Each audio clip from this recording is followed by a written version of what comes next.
আসসালামু আলাইকুম বন্ধুরা, সবাই কেমন আছেন? আজকে আমাদের অতিথি লক্ষ্মীপুর রামগঞ্জের হামিদ স্যার। ওনার এলাকার বন্যা সম্পর্কে আমরা আজকে ওনার মুখ থেকে শুনব। আপনারা সাথে থাকুন। আসসালামু আলাইকুম। ওয়ালাইকুম আসসালাম ওয়া রাহমাতুল্লাহ। জি ভাই, কী অবস্থা, কেমন আছেন? আলহামদুলিল্লাহ। ভাই, আপনাদের এলাকার কী অবস্থা নোয়াখালীর? আমাদের এলাকার মধ্যে বন্যা অবস্থা আগে খুব খারাপ, এখন কিছু কিছু পানি কমতেছে, কিন্তু রাস্তাঘাট এখনো পানির তলে। মানে আপনার যে এরিয়া, ওই এরিয়াতে পানি কী পরিমাণ পানি হয়েছে? অনেক পানি হয়েছিল, এখন সামান্য কমছে। সামান্য কমছে। মানে আপনারা ধরেন আপনাদের যে আপনার যে স্কুল, মানে ওই স্কুলে কী পরিমাণ পানি হয়েছে স্কুলের এই জায়গাটা? এখনো মাঠে পানি, এখনো মাঠে পানি, মানে সর্বোচ্চ পানি কতটুকু উঠছিল? প্রায় হাঁটু সমান। হাঁটু সমান, তার মানে কিন্তু পুরো কিন্তু ডুবে নাই। তার মানে আপনাদের এলাকাতে যারা থাকে ওনাদের হচ্ছে পানি এই অন্যান্য এরিয়াতে যেরকম ধরেন বুক সমান বা গলা সমান পানি হয়েছে, ওই পরিমাণ পানি আপনাদের এলাকাতে হয়নি। সোজা কথা, আমাদের যা পুকুর টুকুর আছে সবগুলো শেষ। মানে মাছ, যারা মাছ মাছের চাষের অবস্থা শেষ, কোনো পুকুরের মধ্যে মাছ নাই, ফসলও পানির তলে, মাছ তো চলে গেছে, রাস্তাঘাট পুকুর টুকুর সব ডুবে গেছে।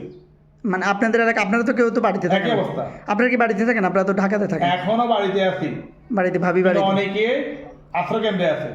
অনেকে আশ্রয় কেন্দ্র আছে। তাহলে আপনাদের এই যে আপনারা তো তাইলে ত্রাণ তো মনে হয়, যেহেতু পানি হাঁটু সমান পানি, ত্রাণ তো তাহলে আপনাদের নিতে হয় না নিজেদের? হ্যাঁ, ত্রাণ অনেকে দিতেছে, বিভিন্ন রাজনৈতিক সংগঠন এবং সামাজিক সংগঠন ত্রাণ মোটামুটি দিতেছে এই আর কি, কিন্তু যতটুকু প্রয়োজন সেই তুলনায় হয় না। সেই তুলনা হয় না। কিন্তু তাইলে এটা তো প্রচার না করলে তো মনে করেন আপনাদের জীবনে, যেমন ধরেন আপনার ফেনী প্রত্যন্ত অঞ্চলে যেখানে পানি হয়েছে, গলা সমান পানি হয়েছে বা এখনও পানি দেখা যাচ্ছে, বা যেমন তো এটা ওইখানে দেখা যায় যে ওরা নৌকায় করে বা বোটে, এতে করে স্পিড বোটে গিয়ে করে হচ্ছে ত্রাণ দিচ্ছে। অ্যান্ড হাঁটু সমান পানি যেখানে, ওইখানে তো ধরেন আর নৌকা যাওয়ার মানে প্রয়োজন পড়ে না, কাছে দিয়ে দিচ্ছে, ওরা ওইখান থেকে হয়তো এটা ডিস্ট্রিবিউট করতেছে।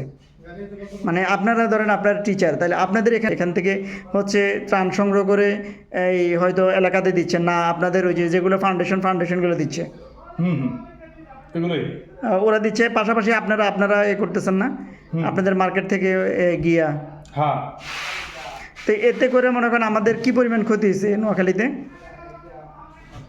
প্রায় 80% মানুষ বন্যা আক্রান্ত এবং তাদের ক্ষতি হয়েছে। 80%? এটা কোনো কাগজে কলমে সম্ভব না। আপনাদের এলাকাতে কি লোকটুক মারা গেছে কি না পানিতে, বন্যার পানিতে?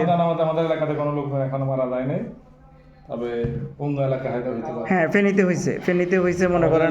কোনো মৃত্যুর কোনো খবর পাওয়া যাবে না। মৃত্যুর কোনো? আপনাদের থানাটা হচ্ছে নোয়াখালী কোন থানা পড়ছে? লক্ষ্মীপুর রামগঞ্জ। রামগঞ্জ। ও, রামগঞ্জ তো উঁচু এলাকা, তাই না? তারপরে অনেক রাস্তাঘাট এখনো পানির তলে, ঘর বাড়ি পানির তলে। এই যখন বন্যা চলে তখন আপনি কোথায় ছিলেন? এলাকায় ছিল। এলাকাতে ছিলেন না? এলাকাতে থাকলে মনে করেন তখন আপনারা তো এই ভয় পাইছেন নাকি? আপনারা এর আগে কি বন্যা দেখছিলেন কখনো? না, আমরা বহুত বন্যা দেখছি। ও, এর আগে বন্যা দেখছেন না? না তো ঠিক আছে হামিদ ভাই, ধন্যবাদ আপনার হ্যাঁ, আপনাকে ধন্যবাদ। এই সুন্দর আপনার কথা বলার জন্য। আমরা ধন্যবাদ আপনাকে, ভালো থাকবেন। আসসালামু আলাইকুম।